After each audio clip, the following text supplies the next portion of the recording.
نبدأ بالصلاة على رسولنا الكريم محمد صلى الله عليه وسلم، فصلوا على خير البشر. كرة مرة أخرى هجمة عكسية لمصلحة نادي الميناء، كرة تلعب إلى سالم أحمد، سالم يحاول يمر، سالم يلعب الكرة جول جول. كرة خطفها محمد خضير، كرة خطفها اللاعب سجاد علاء يسجل أول أهداف المباراة. سجاد علاء يسجل أول أهداف المباراة بالدقيقة 6 من عمر المباراة. كرة ملعوبة عرضية من سالم أحمد وعلى الطائر يخطفها سجاد علاء، اللاعب اللي سجل خطفها على الطائر. شوف خطفها بلمسة سريعة وبيمينه ويحرز من خلالها أول أهداف المباراة سجاد علاء. كرة عاد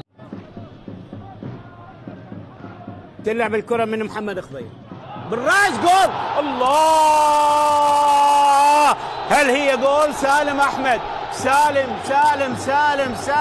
سالم يسجل الهدف الثاني بالدقيقة 37 من عمر المباراة. سالم أحمد خلاله شوفه بالإعادة، شوف الكرة، شوف رأسية ومرت وخطت أولاديو يعقوب عالية إلى محمد أحمد وخطرة، هذه جول.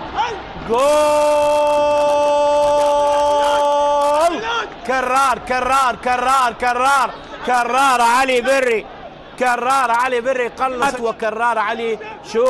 شوف محمد أحمد، الكرة تطمت وخطأ قاتل من المدافع كرار جمعة يستغله كرار علي بري ويقلص النتيجة.